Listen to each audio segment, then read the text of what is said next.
દશરથ રાજા કહે છે કે દેવી, રઘુકુલ રીત સદા ચલી આવી, પ્રાણ જાય અરું વચન ન જાય. મારા પ્રાણ જવા દઈશ પણ મારું વચન નહીં તૂટવા દઉં. માગો, તમારી શું ઈચ્છા છે આપો.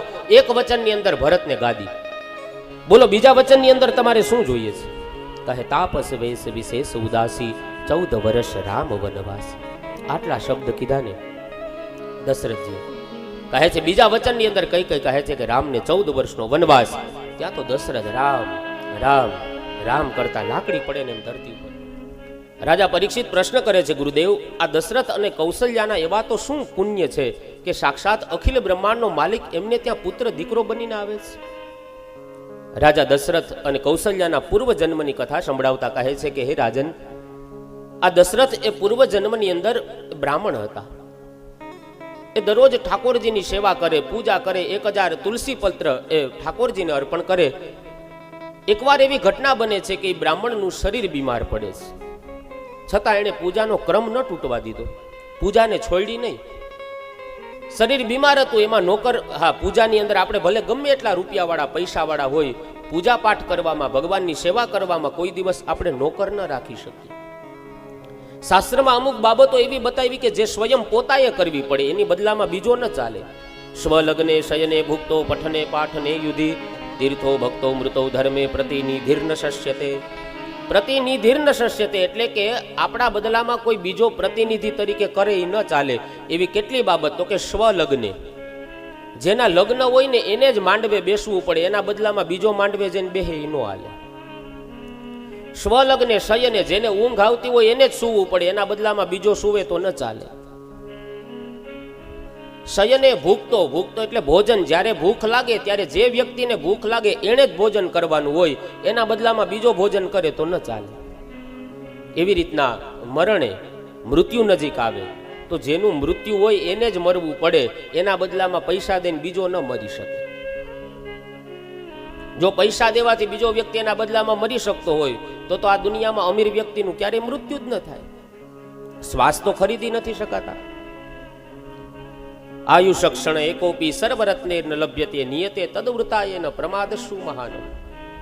ગમે એટલા આપણી પાસે હીરા જવેરાત, મોંઘા મોતી હશે, જવેરાત બધું હશે, પણ એક શ્વાસ આપણે એનાથી ખરીદી નહીં શકીએ. જીવનમાં ગમે એટલા રૂપિયા આપણે કમાઈ શકશું, પણ ગમે એટલા રૂપિયા હશે એમાંથી એક શ્વાસ નહીં કમાઈ શકીએ રૂપિયાથી. તો જેનું મરણ આવે એને જ મરવું પડે, બદલામાં બીજો ન ચાલે. એમ સેવામાં, પૂજાની અંદર, પાઠમાં, એમાં જેને ફળ પ્રાપ્ત કરવું હોય ને એને જ સેવા પૂજા પાઠ કરવા પડે, એના બદલામાં બીજો કતો ન ચાલે. તો આ બ્રાહ્મણ એ શરીર બીમાર પડે છે, છતાં એને પૂજાનો ક્રમ ન તોડ્યો. મંદિરે જાય છે, પૂજા કરે છે. જેવી જ પૂજા પૂર્ણ થઈ એ સમયે મંદિરની પાછળ એક સ્ત્રીના રડવાનો અવાજ સંભળાણો. બ્રાહ્મણ દેવતા વિચાર કરે કોઈ સ્ત્રી દુઃખી હોય એવું લાગે છે. મંદિરની બહાર જઈને જોયું કે પિશાચ યોનિને પ્રાપ્ત થયેલી સ્ત્રી રડતી હતી. પૂછે છે કે આપ કોણ છો, શું કામ રડો છો? કીધું કે હું પિશાચ યોનિમાં પીડાઉં છું. મેં પૂર્વ જન્મની અંદર મારા પતિને ખૂબ હેરાન કર્યા છે, મેં એની સેવા નથી કરી, આજ્ઞાનું પાલન નથી કર્યું, એના કારણે થઈને આ મને અધમ યોની મળી છે. આમાંથી મુક્તિ મળે એવી કૃપા કરો. તમે તો વર્ણાનામ બ્રાહ્મણો ગુરુ, બ્રાહ્મણ એ તો દરેક વર્ણનો ગુરુ ગણાય છે, માટે તમે કૃપા કરો. એ સમયે ભૂદેવ મંદિરમાં જાય, પ્રભુને પ્રાર્થના કરીને કહે, હે ભગવાન, આજ દિવસ સુધી મેં જે કાંઈ જપ તપ પૂજા પાઠ કર્યા એનું જે પુણ્ય તમારા દરબારમાં જમા થયું હોય એ પુણ્યના પ્રતાપ, એ તમામ પુણ્ય પ્રભુ આપને અર્પણ કરું છું, અને એ પુણ્યના કારણે તમે આ પિશાચ યોનિને પ્રાપ્ત થયેલી સ્ત્રી એને એમાંથી મુક્ત કરો. અને ત્યારે સાક્ષાત પ્રભુ પ્રગટ થઈ અને કહે છે, હે ભૂદેવ, હવે પછીના જન્મની અંદર તમે દશરથ બનશો અને એ સ્ત્રી છે એ કૌશલ્યા બનીને આવશે, અને સાક્ષાત હું ઈશ્વર આપને વચન આપું છું કે સ્વયં ઈશ્વર હું તમારે ત્યાં દીકરો બનીને આવીશ. એ વચનથી બંધાયેલા પ્રભુ શ્રી રામ આજે દશરથ અને કૌશલ્યાની સન્મુખ દેવ છે એ દીકરો બનીને આવ્યા છે. ભગવાન રામ પધાર્યા છે. જીવનમાં રામ ક્યારે આવે? શબરીની ઝૂંપડીએ રામ ધક્કો ખાધો. શું કામ? મેં અગાઉ એ કીધું હતું ને કે શબરી ક્યાં હેરસ્ટાઈલ કરાવવા નહોતી ગઈ, શબરી ક્યાં આઈબ્રો કરાવવા નહોતી ગઈ, બીજું શું આવે ઓલું નખ ઉપર ચોટાડે ને કંઈક ટીપકા કરે, ઈ ક્યાંય નહોતી ગઈ શબરી. પણ છતાં એની ઝૂંપડી આવ્યો, કારણ કે શબરીની પાસે 4 વસ્તુ હતી. એક તો હેઠા બોર હતા શબરીની પાસે, બીજું શબરીની પાસે પાણી ભરેલા 2 માટલા હતા, ત્રીજું શબરીની પાસે સાવરણો હતો, અને ચોથું એની પાસે માળા મંત્ર, અને 5મું વસ્તુ સૌથી અગત્યનું એની પાસે ભરોસો હતો. આ ભારત દેશ છે ને એ ભરોસાનો દેશ છે, યાદ રાખજો. સોનું તને મારા ઉપર ભરોસો, આ સંસ્કૃતિ આપણી છે જ નહીં. ભારત તો ભરોસાનું મૂળિયું ગણાય. આપણા મનને ચલાયમાન કરે, મનને વિચલિત કરે, આપણું જીવન ચરિત્ર બગાડે આવા ગીતો અને આવા ફિલ્મો ક્યારેય ન જોવા જોઈએ. કૃષ્ણ ભગવાને જે ગીત ગાયું છે શ્રીમદ ભગવદ ગીતા રૂપી, એનો આશ્રય લ્યો. આનાથી મોટું જગતમાં બીજું કયું ગીત હોય, જેને આખી દુનિયા આખા વિશ્વએ સ્વીકાર્યું. ગીતા જેવા ગ્રંથને વિદેશી લોકો પણ પોતાના મસ્તક ઉપર ધારણ કરી અને નાચે છે, કૂદે છે. આ વૈશ્વિક ગ્રંથ સાબિત થયો છે. માટે ગીતાના જ્ઞાનને યાદ રાખજો. ગીતાજી છે ને એ કોર્ટનો વિષય છે જ નહીં, ગીતાજી તો હાર્ટનો વિષય છે. આપણા હૃદયમાં એનું જ્ઞાન હોવું જોઈએ. ગીતા રૂપી ગ્રંથને આખા વિશ્વએ સ્વીકારે. આજ પણ અમે અમારી પાસે ગીતાજી ભૂલી જઈએ ને તો એ દિવસ અમે આખો ઉપવાસ કરીએ, કારણ કે ગીતા એ તો જગતનું વિશ્વનું એવું કયું. બીજા લૌકિક ગીતો હોય થોડાક દિવસમાં ક્યાં ભૂલાઈ જાય ની ખબર ન પડે. આજ યુગોથી વર્ષોથી આ ગ્રંથો ગવાતા આવે છે. ગાનારા થાયકા નથી, સાંભળનારા કંટાળતા નથી. શું કામ? એનો અર્થ કે આની અંદર કાંઈક એવું તત્વ છે કે જે મને તમને પકડી રાખે છે. અને તત્વ એટલે કૃષ્ણ તત્વ. વચ્ચે ગીત આવ્યું તું ઝલક દિખલા જા, ક્યાં ઝલક ગઈ ખબર જ ન પડી. પણ આજ યુગોથી ગવાતું આવે. જય હનુમાન જ્ઞાન ગુણ સાગર, જય કપીશતી હું લો. જ્યારે ગાયે ત્યારે એટલો જ આનંદ આવે, જ્યારે ગાયે ત્યારે એટલો આનંદ આવે. શું કામ? આમાં એવું કાંઈક તત્વ છે કે જે મને તમને પકડી રાખે છે. અને કદાચ હું તો એમ કહું, ગીતાજીને ભલે કોર્ટમાં રાખતા હોય, પણ કોર્ટમાં રાખ્યા પછી આપણે એક વસ્તુ તો સત્ય સાબિત કરી શકીએ કે ગીતાજીને સોગંદ ખાવા માટે કોર્ટમાં રાખે છે. એની ઉપર હાથ મુકાવે, સોગંદ ખવડાવે. આપણે બધા જાણીએ છીએ સોગંદ હંમેશા જીવતાના ખાવાના હોય, સોગંદ ક્યારે મરેલાના ન ખાવાના હોય. કોઈ એમ ન કે ભાઈ ત્રીજી પેઢીએ મારા દાદા ગુજરી ગયા એના સોગંદ ખાવું છું. સોગંદ હંમેશા જીવતાના ખાવાના હોય. એનો અર્થ કે આ દેશની કોર્ટ સ્વીકાર કરે છે કે ગીતા છે ને એ તો જીવતો જાગતો ગ્રંથ છે. આના ઉપરથી એ પણ સાબિત થઈ શકે ને કે અમારો આ ગીતા ગ્રંથ, અમારા શ્રીમદ ભગવદ ગીતા, રામાયણ, મહાભારત આ બધા જીવિત ગ્રંથો છે. સોગંદ હંમેશા જીવતાના ખાવાના હોય. તો આ બાજુ કહે છે એની પાસે ભરોસો હતો. સબરીની પાસે સાવરણો હતો. સાવરણો એટલે સ્વચ્છતાનું પ્રતીક. જ્યાં સ્વચ્છતા ત્યાં પ્રભુતા કહેવત છે આપણી. દરરોજ પોતાના મનને વાળતી, પ્રાયશ્ચિત કરતી. અધમતી અધમ અધમતી નારી, હે નાથ હું તો અધમ નારી છું. મારા આંગણે અયોધ્યાનો રાજા રામ આવે. પ્રાયશ્ચિત કરતી એટલે પોતાના મનની ગલીઓને વાળતી. શેરી વડાવી સજ કરું હરી આવો ને આપણે બોલીએ, પણ એ શેરી આપણી મનની શેરી.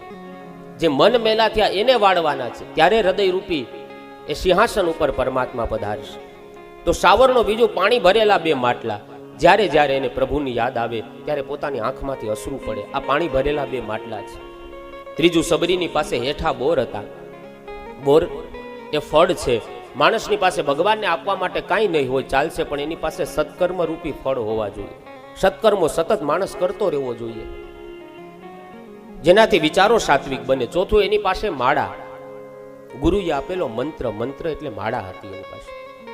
મતંગ ઋષિએ કીધું કે તું સતત રામ રામ રામ રટણ કરજે, એક દિવસ રામ તારા આંગણે ધક્કો ખાહે. અને આ બધી વસ્તુની અંદર એક વસ્તુ ભળી ગઈ, એ હતો એનો ભરોસો. ગુરુના મંત્ર ઉપર એને ભરોસો બેસી ગયો તો મારા ગુરુએ કીધું ને એટલે ભગવાન પધારશે. તો જીવનમાં મંત્રની જરૂર છે. જીવનમાં મિત્ર અને મંત્ર બંનેની જરૂર હોય, પણ બંને ઉપર ક્યારેય શંકા ન કરવી જોઈએ. જો મંત્ર ઉપર શંકા કરશું તો એ મંત્રની શક્તિ ઘટી જશે, અને આપણા મિત્ર ઉપર શંકા કરશું તો પરસ્પરનો પ્રેમ ઘટી જશે. તો કહે છે સબરીની પાસે આટલી વસ્તુ હતી. આટલી વસ્તુ જો આપણા જીવનમાં આવી જાય ને તો ઈશ્વરને પણ આપણા આંગણે ધક્કો ખાવો પડે. આ બાજુ કહે છે ભગવાન કૌશલ્યાજીનું જે બાળક એનું નામ રામ રાખવામાં આવ્યું છે. કૈકેયીના બાળકનું નામ ભરત રાખે છે. સુમિત્રામાં બંને બાળકોમાંથી મોટા બાળકનું નામ લક્ષ્મણ અને નાના બાળકનું નામ શત્રુઘ્ન રાખે છે. સુંદર મજાના નામકરણ સંસ્કાર કર્યા છે. આપણે ત્યાં નામનો મહિમા છે. બાળકોના નામ કમસે કમ સારા રાખજો. મેં અગાઉ પણ કીધું કે ઈ બાને ભગવાનનું નામ લેવાય એવા નામ બાળકોના રાખજો. મૂળું માણેક બારવટિયા થઈ ગયા. કોડીનાર ઉપર જ્યારે એ લૂંટવા માટે જતા હતા, જોધા માણેક ને મૂળું માણેક, એના જીવનનો પ્રશ્ન. એક નામ શું કરી શકે? મૂળું માણેક જ્યારે એ કોડીનારમાં જાય છે એ સમય આખું કોડીનાર બધા ઘરના અંદરથી દરવાજા બંધ કરી બધા અંદર રહી ગયા. એક શેઠનો દીકરો ને એના દીકરાનો જન્મદિવસ, એટલું બધું સોનું ઘરેણા પહેરાવ્યા, સોનાથી શણગાર્યો, કારણ કે જન્મદિવસ શેઠનો દીકરો હતો. સોનું પહેરાવ્યું ને બધા જન્મદિવસની તૈયારીઓ કરતા હતા. એમાં બાળક ફરતું ફરતું ડેલીની બહાર નીકળી ગયું અને બારવટિયાની એના માણસો હતા મૂળું માણેકના, બારવટિયાની વચ્ચે બાળક જતું. બધાએ બંદૂક રાખીને કીધું આ ઘરેણા ઉતારી દે, બધા આ ઘરેણા તારે કાઢી નાખ, અમને આપી દે, નહીં તારે હમણાં બંદૂકથી ગોળી મારી દેશું, તારું મૃત્યુ થશે. આ બાજુ ઘરના તો બધા જન્મદિવસની તૈયારી કરે. માએ વિચાર કર્યો કે મારો દીકરો ક્યાં ગયો? જ્યાં બારીમાંથી જોવે ત્યાં તો બધા સાગરી તો બંદૂક રાખીને ઉભા હતા. માએ પુકાર કર્યો કે બેટા આપી દે ઘરેણા, બધા આપી દે, હું તને બીજા આપીશ. બાળક કે ના માં, મને આજે આ જન્મદિવસ સમયે પહેરાવ્યું, હું નહીં આપું. ત્રીજી વખત કીધું કે બેટા માધવ આપી દે, કીધું કે ના માં હું નહીં આપું. ચોથી વખત કીધું કે બેટા માધવ આપી દે. આટલા શબ્દ માધવ માધવ 3 વખત શબ્દ કીધું ને એ શબ્દ મૂળું માણેકના કાને પડ્યા છે. અને મૂળું માણેક એના સાગરીતોને કીધું છોડી દો એ બાળક. અરે આટલા બધા ઘરેણા પછી બીજે ક્યાં મળશે? શું છોડવાની વાત કરો? આ લૂંટવાનો અવસર છે. કીધું નહીં, છોડી દો, નહીતર તમને હમણાં હું મારી નાખીશ, મૃત્યુની સજા કરીશ. અરે છોડવાનું કારણ તો કે એનું નામ માધવ છે. માધવને લૂંટું તો મેં દ્વારકાધીશને લૂંટો કહેવાય. વિચારો, નામ માધવ હતું, બચી ગયું, એ જગ્યાએ ટપુડો નામ હતો શું થાત?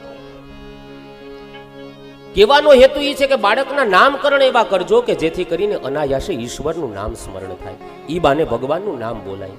એવા બાળકોના અગાઉ કીધું હતું કે બાળકનું નામ રાખતી વખતે એવું નામ રાખજો કે એ નામ બોલ્યા પછી ખબર પડે કે આ તો આપણા હિન્દુનો દીકરો છે. કમસે કમ એવું બાળકનું નામ, સાત્વિક નામો રાખીએ.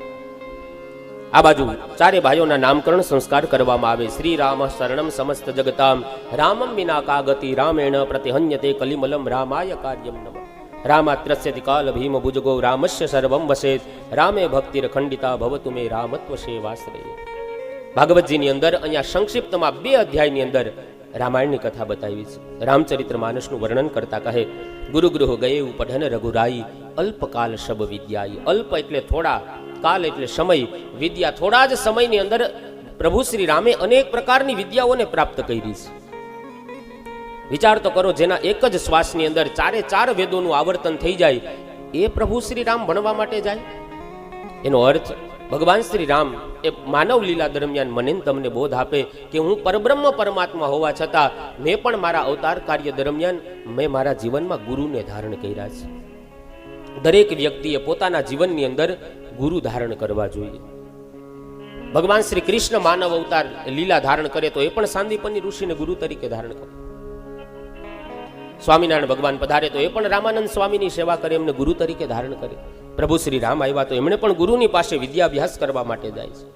રામકથાનો આધ્યાત્મિક અર્થ સમજીએ. મારા ને તમારા ઘરને આપણે અયોધ્યા બનાવવું.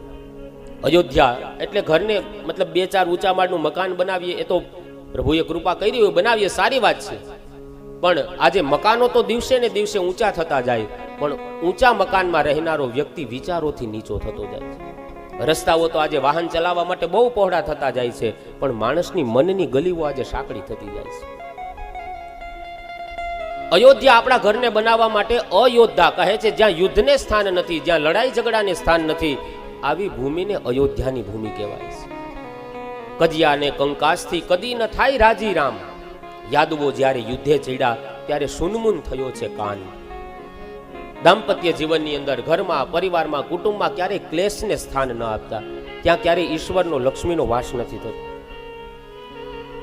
રામચરિત્ર માંથી મારે તમારે આ રામના જીવનમાંથી એ જ શીખવાનું છે કે પરસ્પર એકબીજાને પ્રેમ આપજો. ભાઈઓ વચ્ચે, દેરાણી જેઠાણી વચ્ચે, નણંદ ભોજાઈ વચ્ચે એકબીજાને પ્રેમની જરૂર હોય છે. માણસ લાગણીનો ને હૂંફનો ભૂખો હોય છે. રૂપિયા તો માણસ ગમે ત્યાંથી કમાઈ લે છે. તો રામ, ભરત, લક્ષ્મણ અને શત્રુઘ્ન 4 ભાઈઓ રમત રમતા. રમતમાં ભાઈ છે ને રામ એ હારી જતા. રામ એટલા માટે હારી જતા કે જેથી કરીને 3 ભાઈઓને આનંદ આવે કે અમે મોટા ભાઈને હરાવી દીધા. રામચરિત માનસમાંથી એક આદર્શ સ્ત્રી કેવી હોવી જોઈએ, એક આદર્શ પુરુષ કેવો હોવો જોઈએ, એક આદર્શ પિતા કેવા હોય, એક પુત્રનું કર્તવ્ય શું છે, આ બધા જ ધર્મો મને તમને રામાયણ શીખવાડે છે.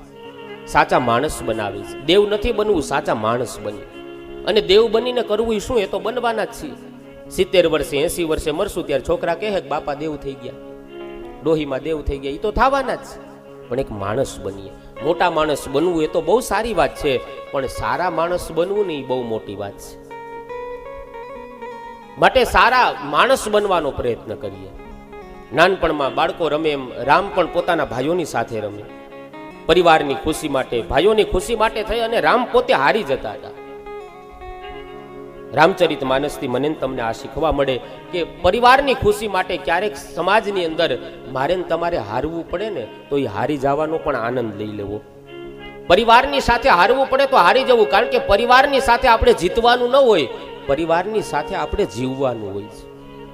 માટે કાંઈક એવી ઘટના બને તો હારી જવું. જગત ભલે ન સમજે પણ તું સમજી જા. કહે છે જગત ભલે ન સમજે પણ તું સમજી જા. સંસાર સાગરમાંથી તરવાના બે હલેસા છે, એક નમી જા અને બીજું ખમી જા. જગત ભલે ન સમજે તું સમજી જા. સંસાર સાગર તરવાના બે જ હલેસા છે, નમી જા. કાંઈ ભૂલ થાય તો નમી જાવું, નમ્ર બની જવું. અને ખમી જા, કદાચ કોઈ આપણી નિંદા રૂપી કંઈ આપણી ઉપર ઘા કરે તો એ ઘાને ખમી લેવો. સંસાર છે ભાઈ, ટીકા તો કરશે. હાથમાં માળા લઈને બેસો એટલે કે બહુ મોટો ભગતડો થઈ ગયો ને કેવા ધંધા કર્યા એ અમને ખબર છે ને એટલેથી નોટ કે પાછું હું કે અમે તેને છઠ્ઠીથી ઓળખીએ. હવે છઠ્ઠીમાં ઓલું બિચારું 6 વાહનનું હોય, બધા ગોદડીમાં લઈને આટા મારતા હોય, તોય હું કે દુનિયા અમે તેને છઠ્ઠીથી ઓળખીએ. આંખ બંધ કરીને બેઠા હોય તો કે બહુ મોટો ભગતડો થઈ ગયો, આખો દી ભગવાનનું ભજન જ કરતો હોય ને આવા ધંધા કર્યા ને તે કર્યું ને હવે મારા હાથમાં આવી. દુનિયા છે નિંદા. આંખ ખોલીને બેસું ને એના સામું જોવાઈ જાય એનો ઈ માણા કહે આંખ ના તો આને કઈ ઠેકાણા જ ન હોય, ચક્કર વકર જોયા જ કરતો હોય. ઈ જ આંખ તમે નીચી રાખીને આયલા જાવ તો કે હું એવા પાપ થઈ ગયા ઊંચું નથી જોઈ શકતો. ઊંચી આંખ રાખીને આયલા જાવ તો કે અભિમાની નો દીકરો થઈ ગયો, છાતી કાઢીને જ આયલો જતો હોય. અને કંટાળી જવા બધી વાતથી આંખને ફોડી નાખો એની દુનિયા કે કરેલા કર્મના ભોગવવા જ પડે. બસ આ દુનિયા છે. દુનિયા દો રંગી તુરત તો રંગી સ્વાર્થ સંગી. સમાજના સર્ટિફિકેટ દુનિયા રાજી થાય કે ન થાય એવી રીતના જીવન નહીં જીવવાનું. દ્વારકા વાળો રાજી થાય છે કે નહીં એ રીતે જીવન જીવવાનું. કોઈને આમ લાગે છે, કોઈને તેમ લાગે છે, જરાક પ્રભુને તો પૂછો એમને કેમ લાગે છે. બસ ઈશ્વરને ગમે ને એવું જીવન જીવીને જાજો. દુનિયાનો શું ભરોસો? દુનિયાના સર્ટિફિકેટ નહીં, દ્વારકા વાળાનું સર્ટિફિકેટ લેવાનું છે. પરિવારની ખુશી માટે મેં અગાઉ પણ કીધું હતું કે આપણને આપણા નજીકના વ્યક્તિની અંદર ભગવાન દેખાય ત્યારે સમજવાનું કે હવે ભગવાન આપણી નજીક આવી ગયા છે. રામ બધા ભાઈઓને પ્રેમ આપે છે.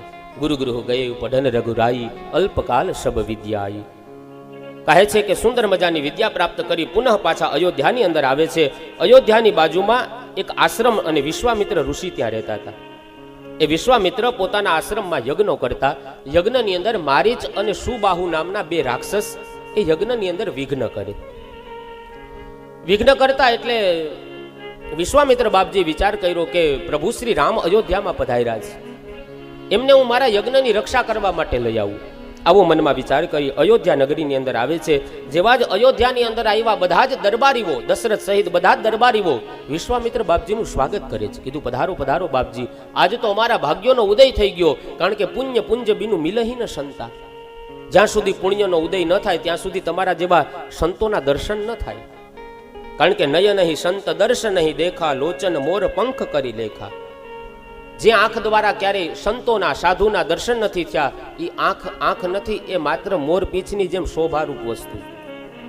જે કાન દ્વારા ક્યારેય કથા નથી સંભળાણી એ કાન નથી, એ સર્પને રહેવાના દર છે. અરે સર્પને રહેવાના દર તો હજી સર્પને રહેવા માટે તો કામ આવે, આ કાન તો એના માટે કામ ન આવે. તો કહે છે કે વિશ્વામિત્ર બાપજીનું બધા જ દરબારીઓ સ્વાગત કરે છે. આ બાજુ વિશ્વામિત્ર ચરણોમાં દશરથજી વંદન કરીને કહે છે બાપજી, આપના આવવાથી અમારી આ ભૂમિ પાવન બની છે. બધાએ સ્વાગત કર્યું, આશીર્વાદ આપે છે બધાને. થોડી વાર રાજમહેલમાં વિશ્રાંતિ કરવા દીધી છે, આરામ કરે છે.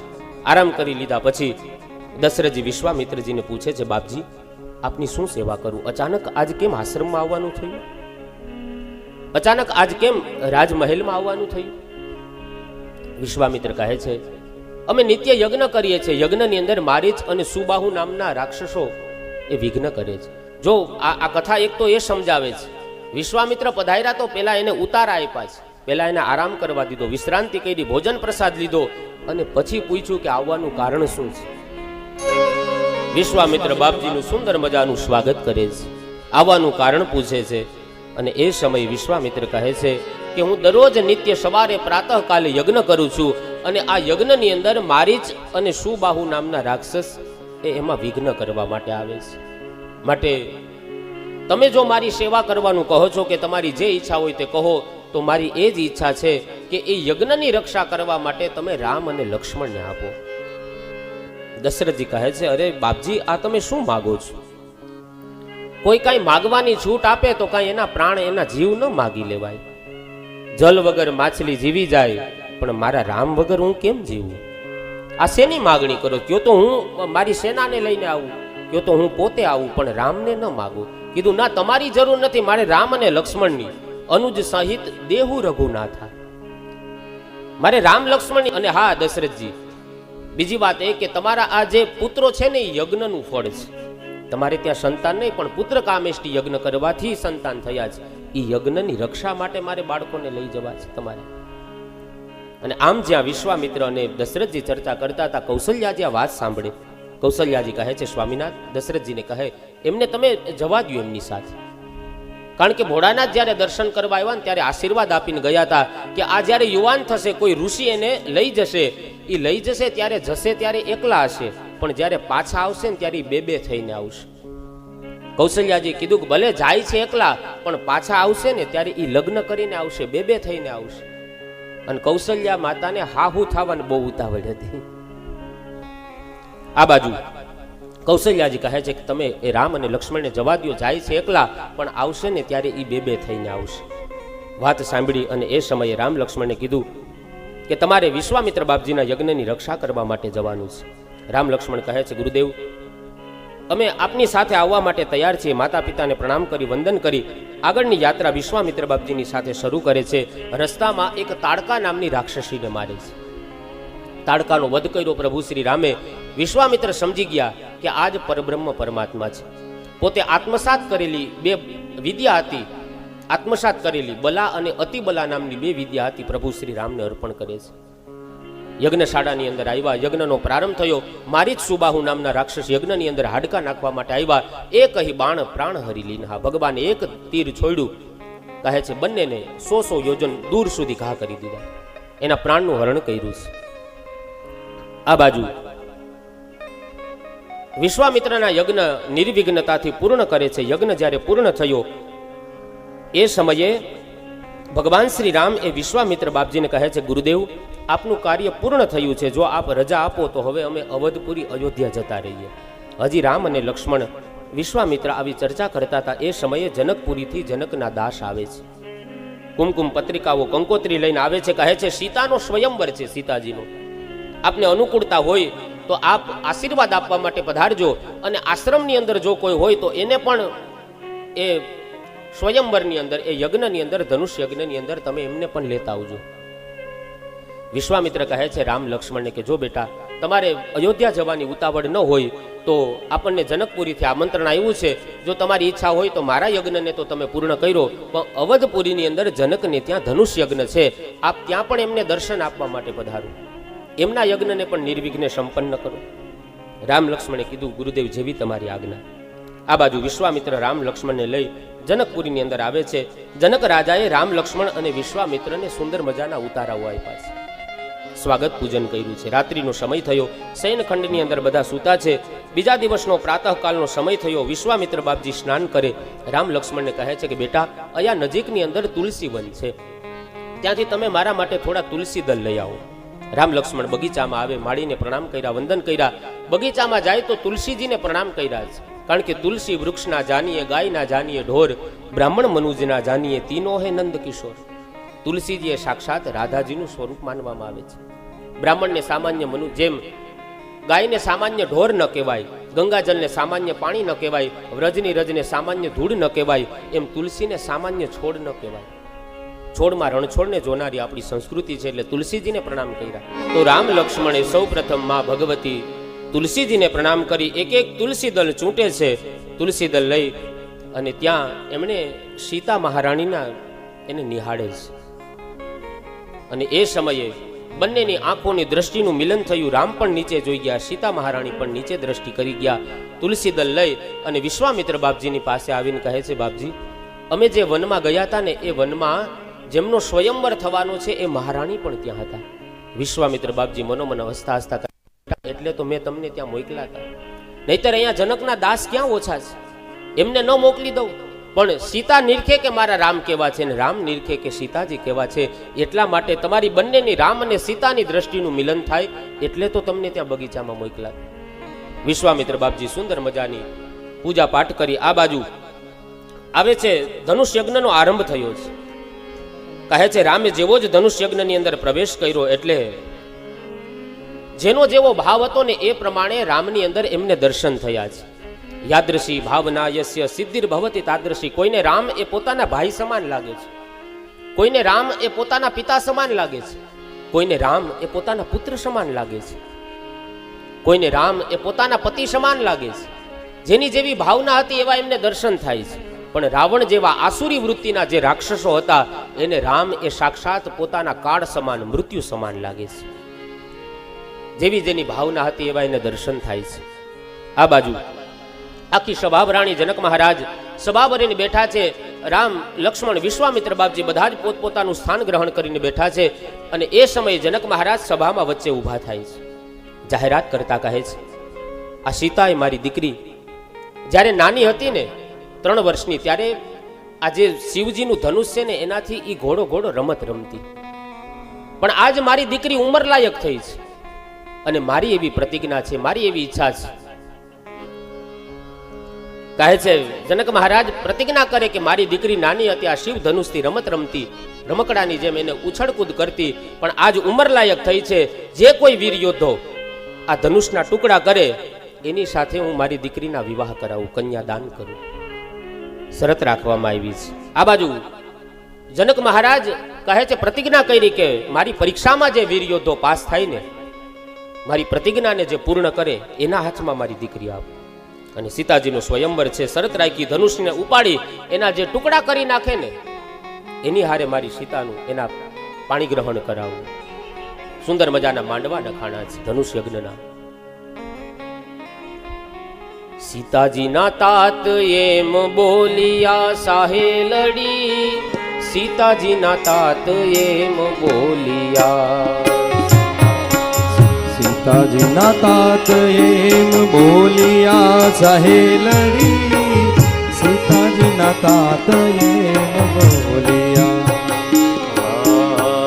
ધનુષ ચડાવે કોઈ રાજીઓ સાહેલડી, ધનુષ ચડાવે કોઈ રાજીઓ.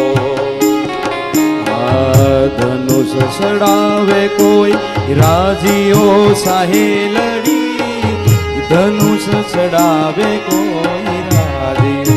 એ હારે એને આપું કન્યાદાન, એને આપું કન્યાદાન. રાજા જનક ઘેરે માંડવો હારે એને આપો કન્યાદાન, એને આપો કન્યાદાન. રાજા જનક ઘેરે માંડવો. એ રાજા જનક ઘેરે માંડવો સાહેલડી, રાજા જનક ઘેરે માંડવો. રાજા જનક ઘેરે માંડવો સાહેલડી, રાજા જનક ઘેરે માંડવો. એ હારે આવ્યા મોટા મોટા ભૂપ, આવ્યા મોટા મોટા ભૂપ. રાજા જનક ઘેરે માંડવો. હારે આવ્યા મોટા મોટા ભૂપ, આવ્યા મોટા મોટા ભૂપ. રાજા જનક ઘેરે માંડવો. અનેક રાજાઓ આવ્યા છે, સભાની અંદર બેઠા છે. જનક મહારાજ પ્રતિજ્ઞાઓ કરવા માંડ્યા છે. મારી પ્રતિજ્ઞાને પૂરી કરે એના હાથમાં દીકરી આપ. અનેક રાજાઓએ પ્રયત્ન કરી લીધા પણ એક તલભાર જેટલું પણ ધનુષને હલાવી ન શક્યા. ઉઠાવવાની તોડવાની વાત તો જુદી છે, એક તલભાર હલાવી ન શક્યા. રાવણ ઉભો થાય છે, અહંકારમાં કહે છે અરે આ ધનુષ તો શિવનું છે ને, મેં તો શિવ પાર્વતી સહિત આખો કૈલાસ પર્વત ડગમગાવી હલાવી દીધો, આ તો માત્ર એનું ધનુષ છે, હમણાં તોડીને કટકા કરી નાખો. અભિમાનમાં ઉભો થાય છે, અનેક બળ કરે છે, પ્રયત્ન કરે છે, પણ છતાંય એક તલવાર રાવણ પર હલાવી ન શક્યો. લંકા તે ગઢથી રાવણ આવ્યો સાહેલડી, લંકા તે ગઢથી રાવણ આવ્યો. લંકા તે ગઢથી રાવણ આવ્યો આગળથી રાવણ આવ્યો. એ હાકલ મારીને રાવણ ઉઠ્યો શાહે લડી. હાકલ મારીને રાવણ ઉઠ્યો. હાકલ મારીને રાવણ ઉઠ્યો સાહે લડી. હાકલ મારીને રાવણ યોગ્યો. એ હારે એને લંકા કેરી ભૂખ. એને લંકા કેરી ભૂખ. રાજા જનક ઘેરે માંડવો. રાજા જનક ઘેર માંડવો સાહે લડી. રાજા જનક ઘેરે માંડવો. આ બાજુ અનેક પ્રયત્ન કરવા છતાંય કોઈ ધનુષને ઉઠાવી નથી શકતું. અનેક પ્રયત્ન કરી લીધા પણ કોઈએ ધનુષને જ્યારે ઉઠાવી ન શક્યા અને એ સમયે રાવણ પોતાની શક્તિનું પ્રદર્શન કરીને વળી પાછો પોતાના સ્થાન ઉપર જઈને બેસી ગયો. આ બાજુ જનક મહારાજ ચિંતા કરે છે. પ્રતિજ્ઞા તો મારાથી થતા થઈ ગઈ, પણ હવે શું મારી દીકરી કુંવારી રહી જશે? મનમાં વિચાર કરી ફરી સભામાં ઊભા થયા. સભામાં ઊભા થઈ સંબોધન કરતા કહે છે કે અરે મારી દીકરી શું કુંવારી રહી જશે? આ ધરતી ઉપર શું ક્ષત્રિયો મટી ગયા? આટલા શબ્દ કીધા. લક્ષ્મણે ફૂફાડો મારીને કીધું, એ જનક મહારાજ, જરાક બોલવામાં સભ્યતા રાખજો. જ્યાં સુધી અવધ પતિનું એક પણ બાળક સભાની અંદર બેઠું હોય, ક્ષત્રિયનો દીકરો, ત્યાં સુધી આ ધરતીને તમે કેમ ક્ષત્રિય વિહોણી કહી શકો? અરે હમણાં મારા મોટા ભાઈ જો આજ્ઞા કરે તો આ ધનુષ્યના એક નહીં આને 10 ટુકડા કરીને ફંગોડી દઉં, પણ જો ભાઈ હમણાં આજ્ઞા કરીને.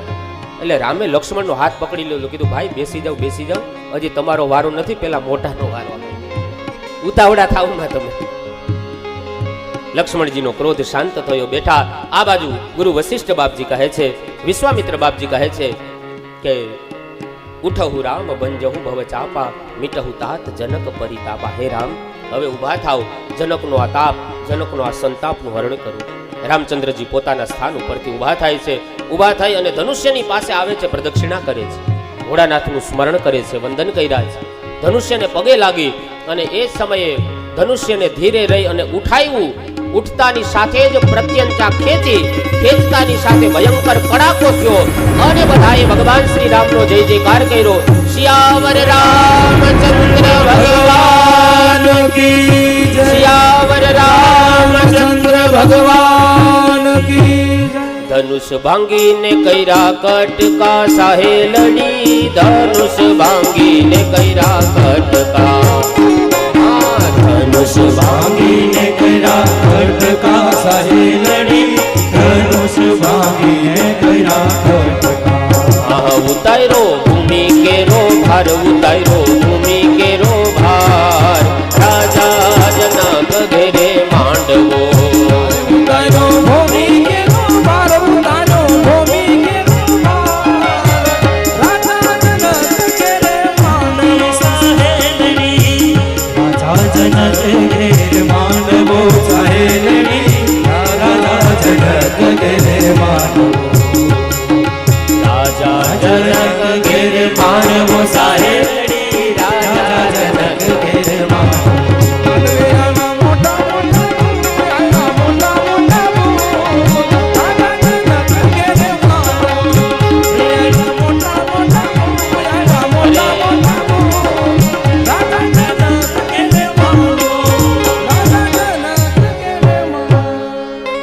આ બાજુ અનેક રાજાઓએ પ્રયત્ન કર્યા, પણ છતાં પ્રભુ શ્રી રામે ધનુષ્યને ઉઠાવી પ્રત્યંચા ખેંચી કટકા કર્યા.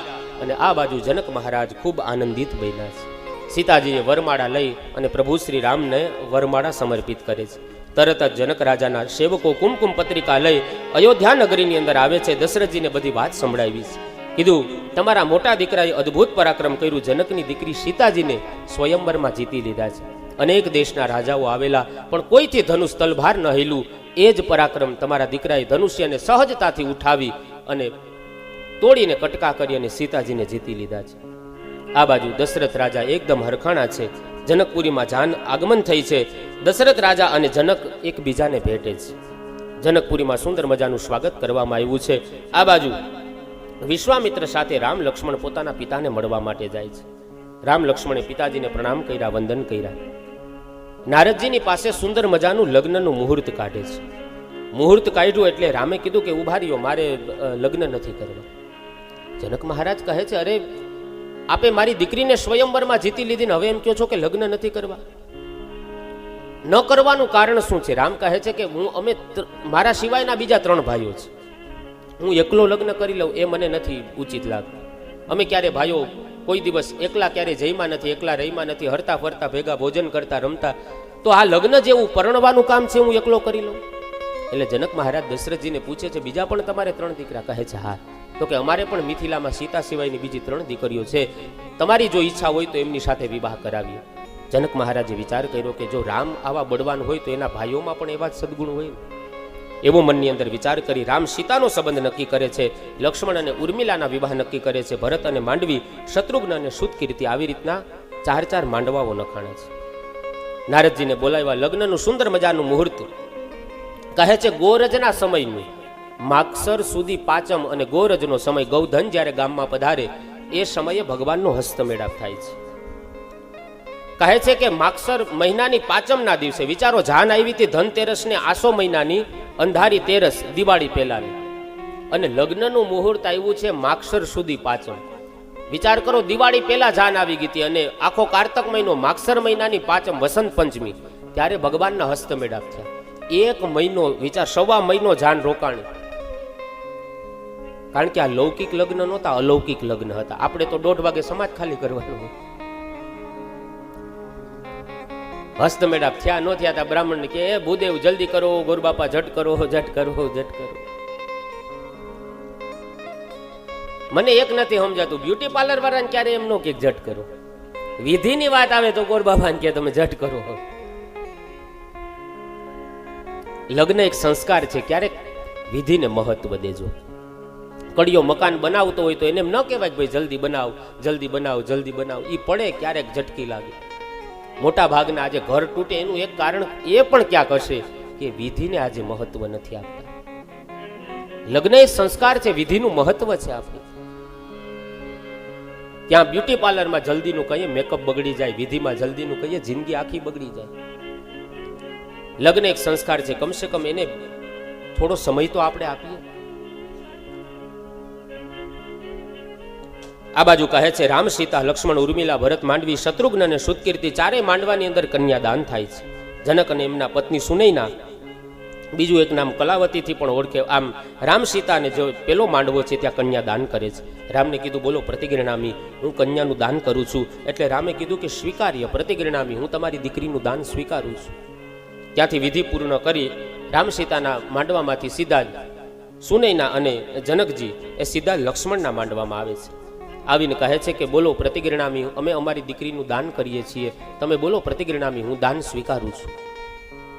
લક્ષ્મણે કીધું કે હું પ્રતિગૃણામી, હું એમ નહીં બોલું કે ભાઈ તમારી દીકરીનું દાન સ્વીકારું છું, એવું હું નહીં બોલું.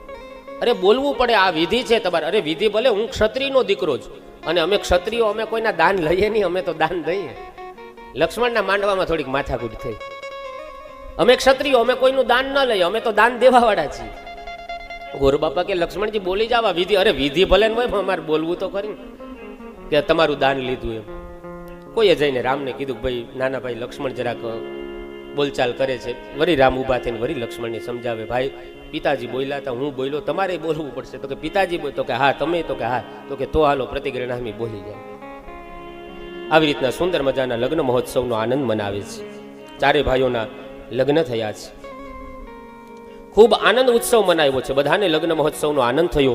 સીતાજીએ વિચાર કર્યો હમણાં મારી વિદાય થશે, જનકપુરીમાં હું કાંઈક છોડીને જાઉં. સીતાજી પોતાના ખોડામાં ચોખા પધરાવ્યા, મિથિલામાં વૈરા છે, આજે પણ ત્યાં વધારે ચોખાનું ઉત્પાદન થાય છે. સીતાજીના આશીર્વાદ છે. અયોધ્યા બાજુ બધા જ જાનૈયાઓ પ્રયાણ કરે છે. બધી જ અયોધ્યાવાસીઓ પ્રજા એ ખૂબ જ આનંદિત, આનંદ વિભોર બન્યા છે. પણ કહેવાય ને કે આનંદના દિવસોને જવામાં વાર નથી લાગી. જીવનમાં દુઃખ આવે, કષ્ટ આવે, મુશ્કેલીનો સમય હોય, એ દિવસોને જતા બહુ વાર લાગે. પણ સુખના દિવસો, આનંદના દિવસો કેમ પસાર થઈ જાય ને એની આપણને ખબર ન પડે. એક દિવસ ઘટના એવી બને છે કે દશરથ રાજા સભા ભરીને બેઠા છે. સભાની અંદર એમણે મુકુર મલિન અરુ નયન બિહીના એક અરીસો મગાવે છે. અરીસામાં દ્રષ્ટિ કરે છે.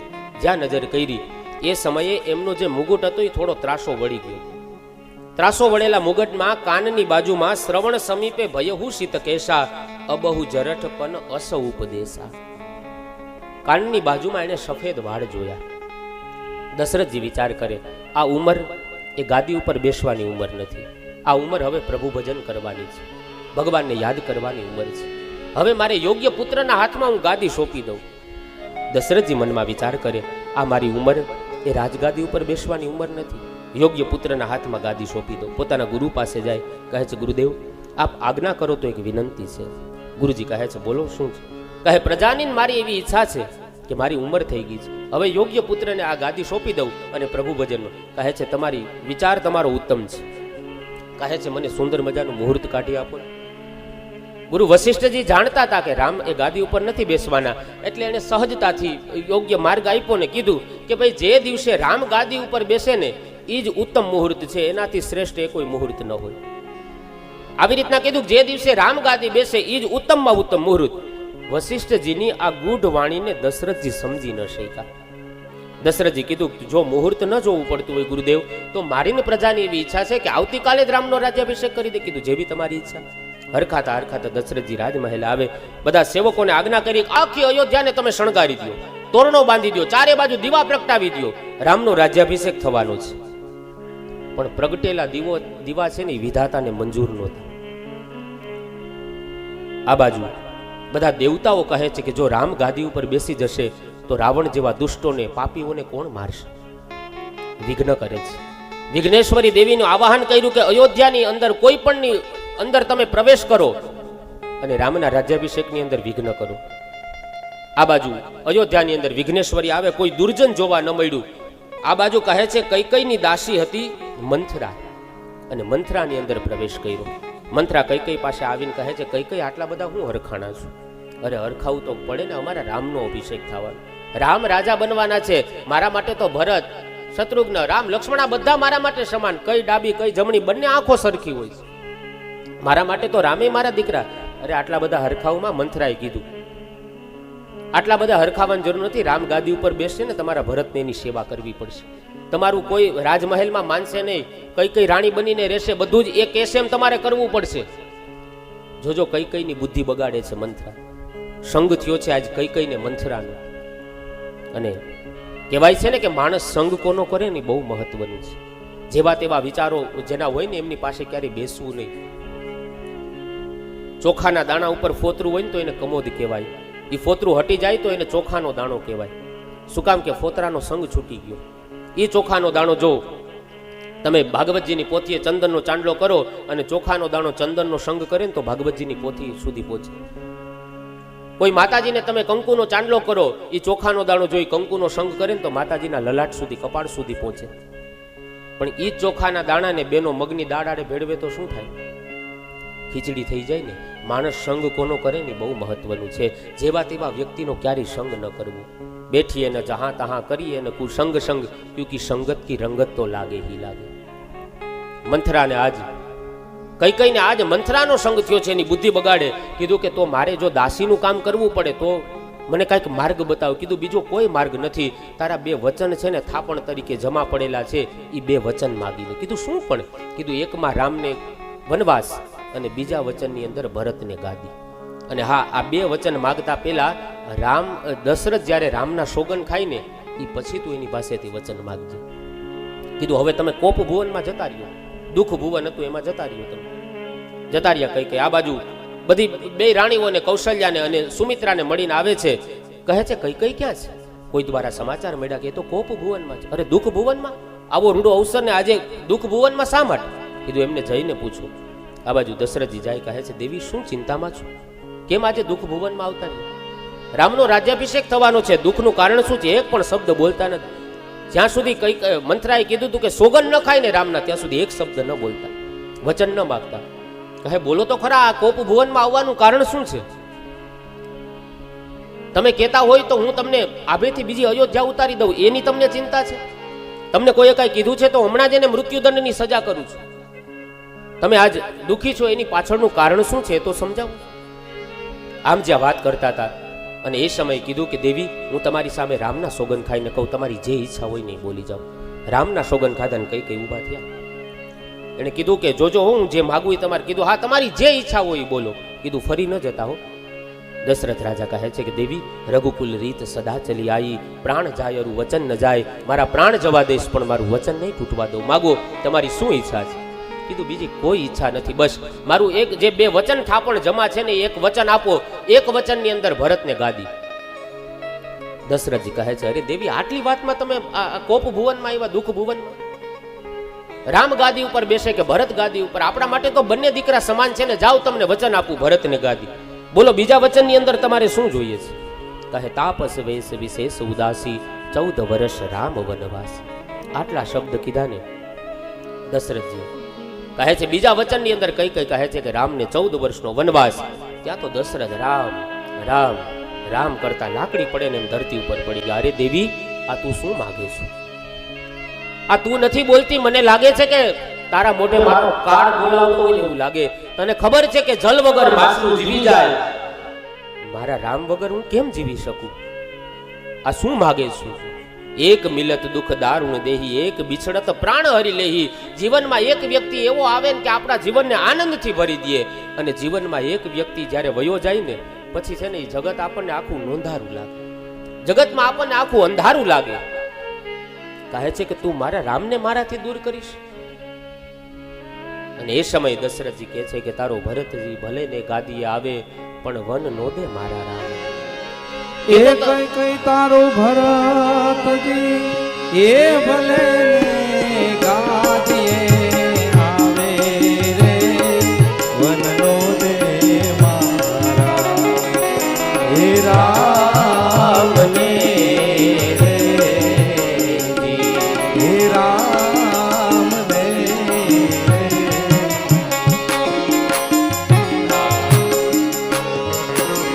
કે તો તને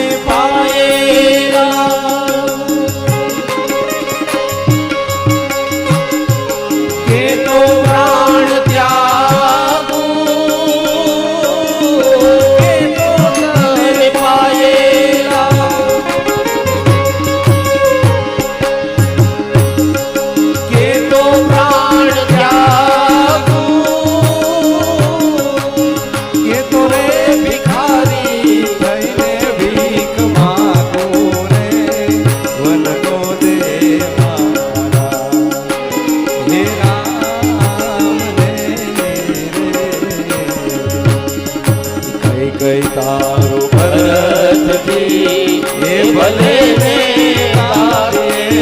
આવે રે, અવતાર વનનો દે મારા હે રામ ને હે રામ ને. આ બાજુ કોપ ભુવનની અંદર દશરથજી રામ રામ રામ કરતા ઢળી પડ્યા. અને એ સમયે ઘટના એવી બને છે, દશરથજી કહે છે કે આ મારો કાળ બોલાવે છે તારા મોઢેથી. જોજો આજ કઈ કઈ મંથરાનો સંગ કર્યો ને એના પરિણામે આખો પરિવાર વેરવિખેર થઈ જાય. આ બાજુ કોપ ભુવનની અંદર દશરથ આવે છે. એ સમય બધા જ તૈયારીઓ કરે છે રામના રાજ્યાભિષેકની. અને એ સમયે રામને ખબર પડી કે પિતાજી પડી ગયા છે. દોડતા દોડતા દશરથજીની પાસે આવે. પિતાજી પિતાજી આમ પુકાર કર્યો. તા તો દશરથજી હેમખેમ ઊભા થયા છે, ગલે લગાડી લીધા રામને. કહે છે શું થયું છે પિતાજી? અરે તમારા ઓરમાન માએ એમ કીધું કે એક વચનમાં ભરતને ગાદી. અરે પિતાજી એમાં શું થયું? ભલે ને મારો ભાઈ છે ને. અરે બીજા વચનમાં તમને 14 વર્ષનો વનવાસ મળ્યો છે. અને ત્યારે દશરથજી ત્યારે રામ કહે છે અરે પિતાજી, મારી માં કઈ કઈને તો હું વધારે વાલો છું. મારા ભાઈ ભરતને તો એક સામાન્ય ગાદીનું રાજ આપ્યું છે, મને તો આખા વનનું રાજ્ય આપ્યું છે. એ મને તો ત્યાં અનેક ઋષિ મુનિઓ સાધુ સંતો મળશે, એની સાથે સત્સંગ થશે. જો આને કહેવાય પોઝિટિવ થિંકિંગ. રાજગાદી ઉપર બેસવાનું હતું અને વનમાં જવાનું થયું, છતાંય સારું વિચાર્યું. આપણે કોઈની ગાડીમાં જતા હોય, આગળ બેઠા હોય અને ડ્રાઈવરનો કોઈ નજીકનો વેવાય વેલા કોઈ નજીકનો માણસ આવે સંબંધી અને આપણને એમ કે ભાઈ મારા નજીકના થોડા સગા છે, એક કામ કરો ને, મારે એને આગળ બેસાડવો પડશે, તમે પાછળ જતા રહ્યો ને. આગલી સીટમાંથી આપણને પાછલી સીટમાં મોકલે ને તો આપણું મોઢું ચડી જાય. વિચાર તો કરો, આ રામને રાજગાદી ઉપર બેસવાનું હતું, એના બદલે 14 વર્ષનો વનવાસ, છતાંય હસતા હસતા સ્વીકારી લીધો કે વનની અંદર અનેક ઋષિ મુનિઓ મળશે, મને સાધુ સંતોના દર્શન થશે. આને કહેવાય પોઝિટિવ થિંકિંગ, આને કહેવાય સારો વિચાર. જે પરિસ્થિતિમાં ઈશ્વર રાખે ને એમાં હંમેશા આનંદથી રહેવું, જે સ્થિતિમાં રાખે. એક માણસ લગ્ન પ્રસંગની અંદર અપ ટુ ડેટ નવા કપડામાં એક્ટર જેવો તૈયાર થઈને જતો હતો. એમાં અચાનક નીકળો ને તો ઉપરથી પક્ષીઓ નીકળ્યા. એમાં પક્ષીઓનું એ સામાન્ય રીતે એનો સહજ હોય, પ્રકૃતિ છે, એ ચરક માથે પડે છે. એટલે કપડા થોડા ગંદા થયા. હવે લગ્નમાં માણસ જતો હતો ને કપડા ખરાબ થયા, પણ છતાંય એણે પોતાનું મોઢું ન બગાડ્યું. ભગવાનને આભાર માનીને કીધું કે હે ભગવાન, તારી તો આ બહુ મોટી કૃપા કહેવાય કે હારું ત્યાં નાના નાના પક્ષીઓને ઉડાડ્યા, મારા કપડા તો એટલા ઓછા બગડ્યા છે. જો આ ભેંસું ગાયું ઉડતી હોત તો મારી હાલત શું થાય. એમાં એને પોઝિટિવ વિચારી લીધું, સારું વિચાર્યું. ભલે કપડા બગડ્યા પણ છતાં એને પોઝિટિવ થિંકિંગ લીધું કે આ ગાયું ભેંસું પાડા ઉડતા હોત તો પરિસ્થિતિ શું થાય. કહેવાનો હેતુ એ છે કે જે પરિસ્થિતિ જીવનમાં આવે ને એમાં પ્રભુનો આભાર માનવો જોઈએ. આ બાજુ કઈ વચન માગ્યા અને રામ કહે છે કે એમાં શું પિતાનું વચન પાડવું એ તો દરેક પુત્રની ફરજ છે. આજ્ઞામ ગુરુનામ અવિચારણીયામ. અને એ સમયે કૌશલ્ય આશીર્વાદ આપીને કહે છે ગચ્છ તાત યથાશુકમ, જ્યાં જાવ ત્યાં સુખી થઈને રહ્યો, મારા આશીર્વાદ તમારી સાથે છે.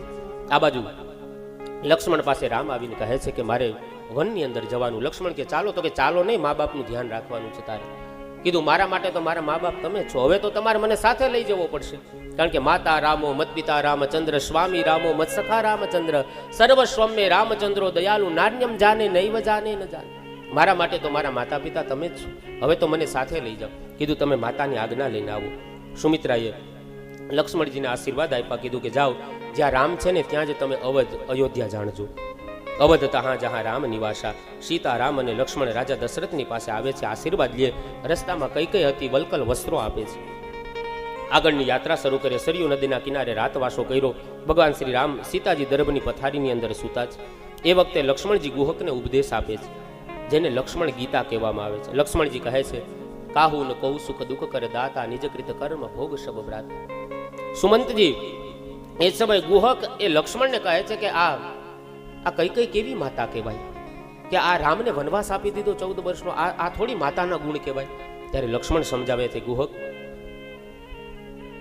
આ રામ છે ને પોતાનું કર્મ ફળ ભોગવે છે. એના કારણ કે કર્મ કોઈને છોડે નહીં, ભલે હોય ભગવાન ભીલે માર્યું બાણ ત્યાં કૃષ્ણ હતા. જોજો અખિલ બ્રહ્માંડના માલિકને કર્મય નથી છોડ્યા.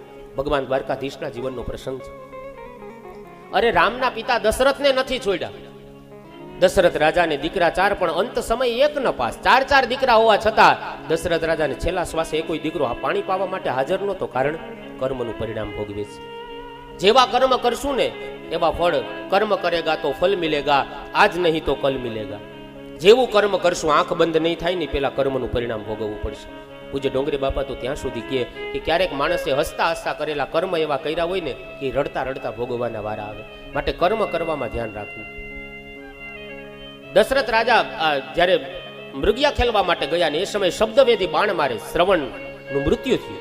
શ્રવણ પોતાના માતા પિતા માટે પાણી લેવા માટે ગયો છે સરોવરના કિનારે, અને એમના મા બાપ એ પાણી વગર તળવડતા હતા. અને શ્રવણ જ્યારે મરાણો એટલે દશરથ એમની પાસે જઈને કહે તમારી છેલ્લી ઈચ્છા શું છે? કીધું મારા મા બાપને પાણી પાઈ આવો. એમને તરસ લાગી છે. પાણીનું કૂપિયું લઈ શ્રવણના મા બાપ પાસે આવીને કીધું લ્યો આલ્યો આ પાણી તમે પી લો. આમ હાથ પકડો, ખબર પડી ગઈ કે અમારો દીકરો શ્રવણ નથી. કોણ છો તમે? કીધું હું દશરથ છું, મારાથી આ ભૂલ થઈ છે, તમારા પુત્રનું મૃત્યુ થયું છે મારા હાથ. અને એ સમયે કીધું તમે ભલે અયોધ્યા નગરીના રાજા દશરથ હોય, પણ અમે જેમ અમારા પુત્રના વિયોગે અત્યારે છેલ્લા શ્વાસ લઈએ છીએ અને મરીએ, એમ એક દિવસ તમારે પણ તમારા પુત્રના વિયોગે મરવું પડશે. આ છે કર્મનું પરિણામ. ભગવાનના પિતાને પણ કર્મએ નથી છોડ્યા. તો દશરથ રાજાને દીકરા 4 પણ અંત સમયે એક ન પાસ. આ છે કર્મનું પરિણામ. કર્મ પ્રધાન વિશ્વ કરી રાખા, જો જસ કરહી સો તસ ફલ ચાખા. કર્મનું પરિણામ અવશ્ય ભોગવવું પડશે. આ બાજુ ગુહક અને લક્ષ્મણ વાતો કરતા હતા. એ સમયે ગુહક એ નિદ્રાધીન થયા છે. રામ, લક્ષ્મણ અને સીતા ત્રણેય વનની અંદર પ્રયાણ કરે છે. તુલસીદાસજી રામચરિત માનસમાં સુંદર વર્ણન કરતા કહે, આગળની કથા આમ તો રામાયણમાં તો વિશેષ વર્ણન છે, પણ અહીંયા સંક્ષિપ્તની અંદર કીધું કે રાવણ એ મારીચને માધ્યમ બનાવી અને સીતાજીનું હરણ કરે છે. લંકા દહનની કથા બતાવી, હનુમાનજીના મિલનની કથા. પણ ચરિતમ રઘુનાથસ્ય શતકોટિ પ્રવિસ્તરમ એકૈકમ અક્ષરમ પુંસામ મહાપાતક નાશનમ. રામચરિત માનસના એક એક શબ્દો, એક એક ચોપાયો મારા ને તમારા મહાન પાપને નષ્ટ કરનારે છે. આ બાજુ રાવણ સીતાનું હરણ કરે. જતીનો સાધુનો વેશ ધારણ કર્યો છે અને હરણ કર્યું છે. આ પ્રસંગમાંથી એક વાત બહુ સમજવા અને શીખવા જેવી છે. રાવણ સાધુનું રૂપ લઈને આવે છે. ભિક્ષાન દેહી કીધું કે ભિક્ષા આપો, ભિક્ષા આપો. લક્ષ્મણ રેખા કરીને લક્ષ્મણ ગયા હતા. કીધું કે આની બહાર ના આવતા, નહીતર અઘટિત ઘટના બનશે. અને એ સમયે ભિક્ષાવૃત્તિ કરવા માટે આવ્યા. સીતાજી લક્ષ્મણ રેખાની અંદર રહી અને જ્યાં ભિક્ષા દેતા હતા, એટલે રાવણે કીધું કે હું આવી બાંધેલી ભિક્ષા ન લઉં. કીધું બાંધેલી ભિક્ષા? કીધું બહાર આવીને ભિક્ષા આપો તો ભિક્ષા ગ્રહણ કરું. સીતાજી ભોળા સહજ રીતે બહાર આવ્યા અને જે ઘટના, જે નાટક બનવાનું હતું એ ઘટના બની. આ બાજુ કહે છે રાવણ એ સીતાનું હરણ કરે છે. પ્રભુ શ્રી રામ તલાશ કરે છે. તલાશ કરતા કરતા સબરીની કુટિયાએ પહોંચ્યા. સબરીએ પ્રભુ શ્રી રામને ઋષિમુખ તરફનો માર્ગ બતાવે છે. હનુમાનજીનું મિલન થાય, સુગ્રીવની સાથે મિત્રતા થાય, ચારે તરફ બધા ફેલાયા. હનુમાનજી મહારાજ લંકામાં જાય, લંકાને સળગાવી સીતાજીના ખબર લઈ પ્રભુ શ્રી રામને કહે છે સમુદ્ર ઉપર સુંદર મજાનો સેતુ નિર્માણ કર્યો. રામ રાવણનું યુદ્ધ, રાવણનો વિનાશ થયો, વિભીષણનું વિધિવત તિલક કર્યું, રાજા બનાવ્યા. સીતાજી સહિત રામજી પુષ્પક વિમાનની અંદર અયોધ્યા નગરીની અંદર આવ્યા. આખી અયોધ્યાને સળગાવી, ચારે બાજુ દીવા પ્રગટાવ્યા. જે ઘટના 14 વર્ષ પહેલા ઘટવાની હતી એ જ ઘટના આજે બને છે. પ્રભુ શ્રી રામને એ રાજગાદી ઉપર બેસાડે છે. રામને ત્યાં લવ અને કુશ નામના 2 પુત્ર થયા. લક્ષ્મણને ત્યાં અંગદ અને ચિત્રકેતુ નામના 2 દીકરા થયા. ભરતજીને ત્યાં તક્ષ અને પુષ્કલ નામના 2 દીકરા થયા. શત્રુઘ્નને ત્યાં સુબાહુ અને શ્રુતસેન નામના 2 દીકરા થયા. આવી રીતના સંક્ષિપ્તની અંદર રામચરિત માનસની કથા કહી વેદ વ્યાસજી મહારાજ અહીંયા 9મા સ્કંદને વિરામ આપે છે.